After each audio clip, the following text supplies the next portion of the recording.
प्रधानमंत्री मोदी ने अपने इस मेगा इंटरव्यू में आखिरकार क्या कहा है, सुन लेते हैं। विरासत टैक्स के मुद्दे पर प्राइम मिनिस्टर मोदी ने क्या कहा है।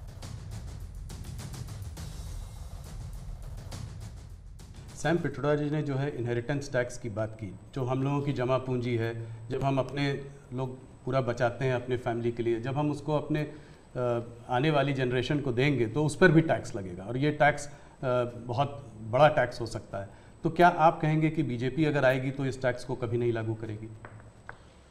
भारतीय जनता पार्टी क्या करेगी, हमारे मैनिफेस्टो में साफ हमने लिख करके लाए हुए। अब उन्होंने कहीं सगुफा छोड़ दिया तो मैं भी वो झंडा लेके घूमूंगा, ये सवाल आपके मन में कैसे आ जाता है? भारतीय जनता पार्टी की विचारधारा साफ है जी।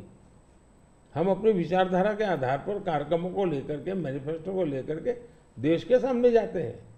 कृपा करके ऐसे महाशयों के विचारों को हम पर मत थोपिए भाई। मोदी जी, राहुल गांधी ने एक बात और कही है। वो कहते हैं कि जब वो सरकार अगर उनकी आएगी तो वो एक नेशनल एक्सरे कराएंगे। इसी से जुड़ा सवाल है, इसीलिए मैं पूछना चाह रहा हूँ।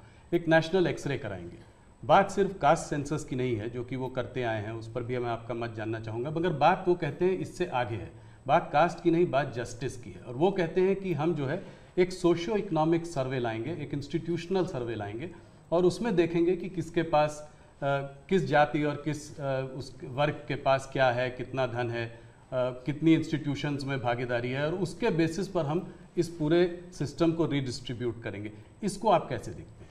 सबसे पहले तो इस देश में जो लोग अपने आप को राजनीति के एक्सपर्ट मानते हैं, जो लोग देश के उतार चढ़ाव को बड़ी बारीकी से अध्ययन करते हैं, सबसे पहले उनका दायित्व है कि वो ऐसे लोगों को पूछे कि जिस परिस्थितियों का वर्णन आप कर रहे हो, अगर ये सही है तो 50, 60, 65 साल तो आपने राज किया भाई।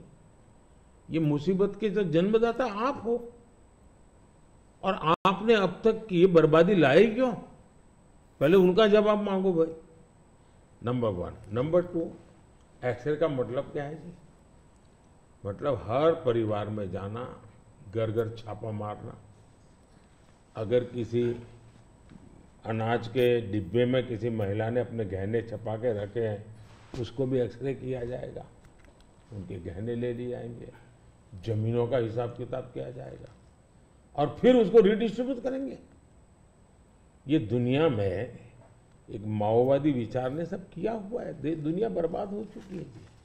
ये पूरी तरह अर्बन नक्सल उस सोच का सीधा सीधा प्रकटीकरण है। और इसलिए मैनिफेस्टो आने के 10 दिन तक बाद भी ये जो जमात आए दिन लिखापट्टी करती है ना, वो चुप रही, उनके प्रोटेक्शन में चुप रही है। तब मिलके मेरी जिम्मेवारी बन जाती है कि देश को जगाना कि भाई देखिए आपको लूटने की ये तरकीब हो रही है। और दूसरा पार्ट है, डॉक्टर मनमोहन सिंह जी वगैरह, उन्होंने हर बार कहा है कि भाई जो भी संपत्ति होगी इस पर पहला अधिकार किसका होगा। तो हिसाब किताब बहुत साफ है, वो क्या करना चाहते हैं। लेकिन प्रधानमंत्री मोदी